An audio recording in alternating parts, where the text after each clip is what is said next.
Spring is right around the corner, and with it comes the great sport of lacrosse.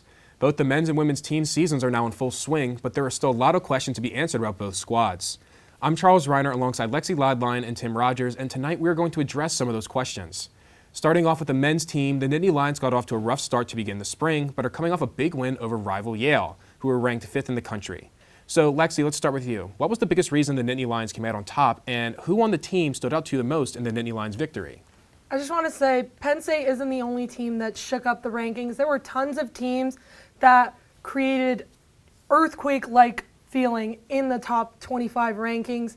The top 3 stayed the same with Maryland, Virginia, Georgetown. However, a number of teams dropped and a number of teams moved up. Like you said, we beat Yale. They were ranked number 5. We beat them 10-6. It was a great win. Really, really big momentum pusher for the team. Definitely going to be needing that going into the next matchup against now number 5 ranked Penn at the Crown Classic in Charlotte. And what I'd have to say is Alaric Fayok, what he lacked in clears, he made up for in saves. He had 21 saves throughout the game, played an amazing game, had a little rough start, but picked it up throughout the game. And also, redshirt freshman Jeb Brenfleck, 3 goals in the game.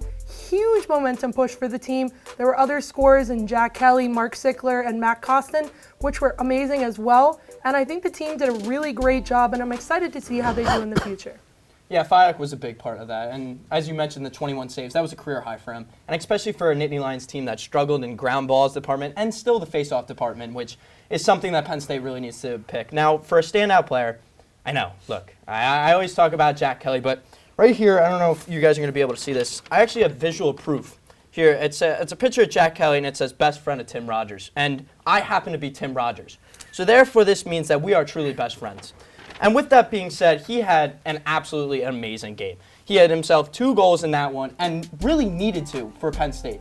Penn State kind of struggling a little bit in the leadership department, but for them to get that rebound win, especially against Yale, that had to feel good. So let's talk about the women's team. The Nittany Lions are currently on a 2-game winning streak after beating Duquesne and Cornell. Tim, what have the Nittany Lions done well, and what do they have to keep doing to keep this winning streak alive? Now, you always talk about how leadership is key. Well, your stars have to be your stars as well, and that is exactly what it has been for this Nittany Lions women's team.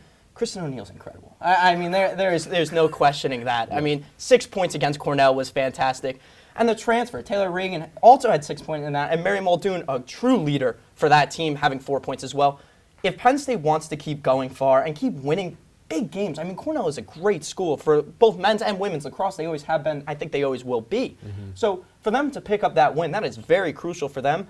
And you just need your stars to stay stars. You need that star power where a lot of teams don't have that. I mean, when you have a Tewaaraton Watch player, that's something that you are going to have a great chance of winning most times. So it's going to be very interesting to see if the women's Nittany Lions team will be able to keep up with the Stars and if the Stars will be able to keep up that top form that they have right now.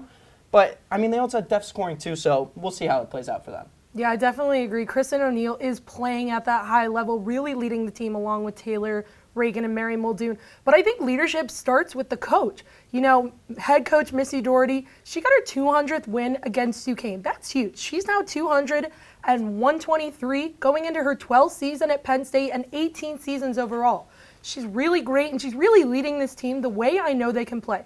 Like I've said, 4-9 doesn't really reflect how great they were last year, and it's showing this year. They're playing at the highest level they can. They're really beating their opponents.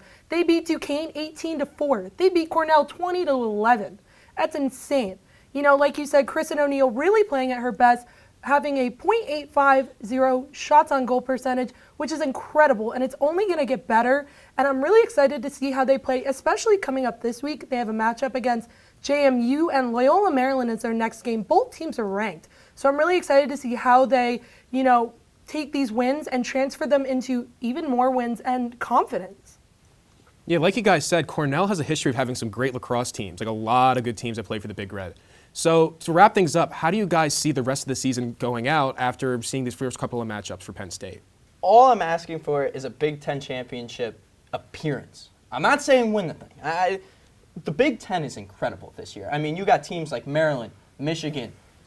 The list goes on Johns and on. Hopkins. Another great one, and they're another great lacrosse school for both sides. And I think the true test will be for this game coming up against Loyola. As you mentioned, Loyola Maryland is ranked number 9. This is going to be a really good test for them to see if they are at that level of play that they need to be. Again, it's going to rely on the shoulders of the stars, in my opinion. Kristen O'Neill, as I mentioned earlier, had 6 points in the last game, leads the team with 10 right now. So it's going to be interesting to see if they can match up against these ranked teams and prove that they are one of the best, especially in the Big Ten. And I think if they are able to do that, if they are able to showcase, if they are able to keep up their offense, which has been firing, as you mentioned, if they're able to keep that up, I think we could see a Big Ten championship appearance here at Happy Valley.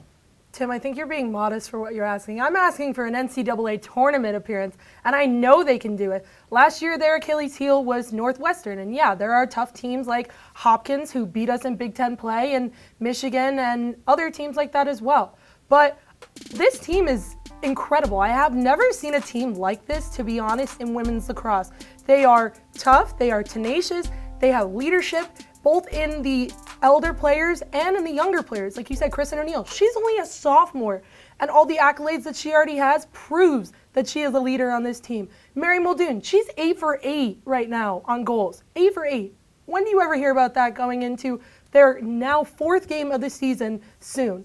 And you have other leaders like Captain Rachel Spilker, she's doing amazing, as well as transfer from Virginia, Taylor Reagan. They have leaders across the board. If I don't see an NCAA tournament appearance, I'm going to be pretty upset, but I know that they can do this, and I'm going to be cheering them on the whole way there. The creases have been painted and the sticks have been strung, and lacrosse fans have a lot to look forward to as the weather starts to get warmer. But that'll do it for us here at the Belisario Media Center. For Lexy, Lideline, and Tim Rogers, and all of us here at Penn State Sports Night, I'm Charles Reiner, and have a wonderful evening. Hey everybody! Thank you for tuning into this edition of Penn State Sports Night. We hope you liked that segment. And we're sure there's other Penn State Sports Night segments that you are going to love as well.